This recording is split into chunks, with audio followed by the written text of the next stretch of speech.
बिहार का विधानसभा चुनाव भले ही साल के आखिर में हो, लेकिन सियासी बिसात अभी से ही बिछाई जाने लगी है। इसी बीच केंद्रीय मंत्री चिराग पासवान की तरफ से दही चूड़ा भोज का आयोजन किया गया। मुख्यमंत्री नीतीश कुमार समेत एनडीए के नेताओं को आमंत्रित भी किया गया। मुख्यमंत्री नीतीश कुमार पहुंचे भी, लेकिन तय समय से पहले पहुंच गए और बिना दही चूड़ा खाए ही वो वापस भी चले गए। दूसरी तरफ विपक्षी पार्टियों की अगर बात की जाए तो राजद की तरफ से लालू प्रसाद यादव ने दही चूड़ा भोज का आयोजन किया, लेकिन कांग्रेस को निमंत्रण नहीं दिया। इस सब पर बिहार की सियासत गरमाई हुई है।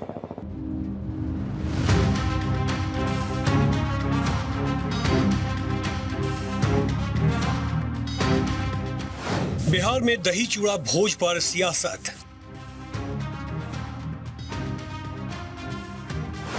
नीतीश को वेलकम करने के लिए बेकरार आरजेडी। चिराग ने खिचड़ी पकाई, नीतीश ने नहीं खाई। बिहार में मकर संक्रांति के मौके पर हर साल की तरह चूड़ा दही भोज इस बार भी राजनीतिक गलियारों में चर्चा का विषय बना हुआ है। आरजेडी, चिराग की पार्टी एलजेपी और कांग्रेस सहित तमाम राजनीतिक दल और नेता अपने अपने पार्टी कार्यालयों और आवासों पर इस पारंपरिक भोज का आयोजन कर रहे हैं।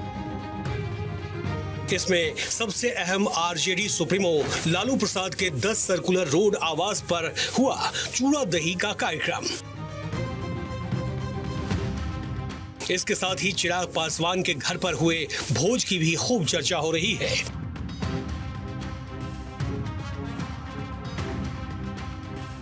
लालू प्रसाद के आवास पर दही चूड़ा भोज का आयोजन हुआ, जिसमें कई नेता मौजूद रहे, लेकिन सबसे खास बात रही लालू की बेटी मीसा भारती का स्टेटमेंट। देखिए, मैं बार बार कहती हूँ कि राजनीति में कुछ भी असंभव नहीं है। तो अभी इस पे कहना बहुत जल्दीबाजी होगा। देखते हैं, आज के बाद से ही शुभ कार्य स्टार्ट होता है और पॉलिटिकल भी शुभ कार्य, जैसे कि आपको पता है कि आगे विधानसभा का चुनाव है। होता है। लगता है कुछ शुभ सोचेंगे। यात्रा पे निकले हैं, आकलन कर रहे हैं। अब देखते हैं क्या निकल के आता है उनके पास। किसी को इस बार निमंत्रण नहीं गया है क्या? अब ये तो अंदर जाके पता करना होगा। आप चाहती है कि वो आए? चाचा है। हम तो चाह रहे हैं कि नरेंद्र मोदी जी भी आए, अमित शाह जी भी आए।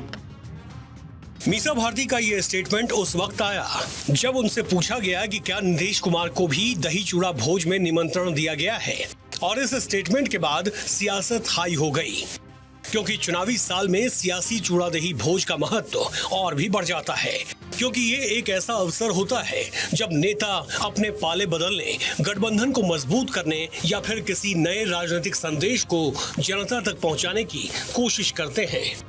मीसा भारती के स्टेटमेंट पर केंद्रीय मंत्री और एलजेपी आर के अध्यक्ष चिराग पासवान ने हमला बोला। जब दही चूड़ा आता है, खेला होगा, खेला होगा, खेला होगा। भैया, क्या बिहार में और कोई काम नहीं है? ये जो लोग बिहार की छवि बनाने का काम करते हैं कि हर चीज़ में राजनीति, आज बताइए कहाँ लग रहा है? हम तमाम दलों के साथी आपको एक साथ दिख रहे हैं। इससे ज़्यादा खूबसूरत तस्वीर और क्या होगी? एक दूसरे को अपने हाथों से हम लोग तिलकुट खिलाने, इससे ज़्यादा खूबसूरत और क्या होगा? बट जिन लोगों को इसमें भी खेला दिखता है तो उनको उनका खेला मुबारक हो। उनके ये मुंगेरी लाल के सपने अब पूरे नहीं होने वाले हैं। दही चूड़ा भोज को लेकर एनडीए के नेताओं ने आरजेडी पर हमला बोला। क्या है कि आज से एक नया फेज शुरू होता है। सूर्य भगवान एक नए तरीके से दुनिया को रोशनी देने का काम करते हैं और आज अमृत स्नान भी है। भाई, हम तो यही कामना करते हैं कि लालू प्रसाद यादव को भी सद्बुद्धि आए और जल्दी से जल्दी वो इन पचड़ों से रिटायर हो जाए, क्योंकि आज के दिन में उनकी लड़ाई अपने घर, अपने परिवारजनों से ही है। राष्ट्रीय अध्यक्ष लालू प्रसाद यादव जी को तस्वीरों से हटा दिया जा रहा है, राजनीतिक सीन से हटा दिया जा रहा है, तो वो तो अपने परिवार से ही लड़ रहे हैं।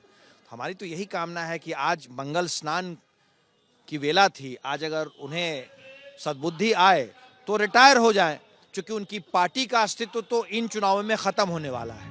मकर संक्रांति के दिन पटना में केंद्रीय मंत्री चिराग पासवान ने दही चूड़ा भोज का आयोजन किया। इस भोज में मुख्यमंत्री नीतीश कुमार समेत एनडीए गठबंधन के नेताओं को आमंत्रित किया गया था। हालांकि चिराग पासवान खुद इस आयोजन में शामिल नहीं हुए, जिससे राजनीतिक गलियारों में चर्चा छिड़ गई है।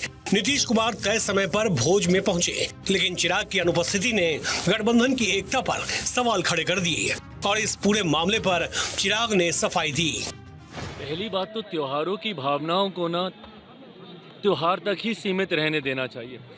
बिहार में दही चूरे को जिस तरीके से एक राजनीतिक त्योहार बना दिया गया है, ये सोच गलत है।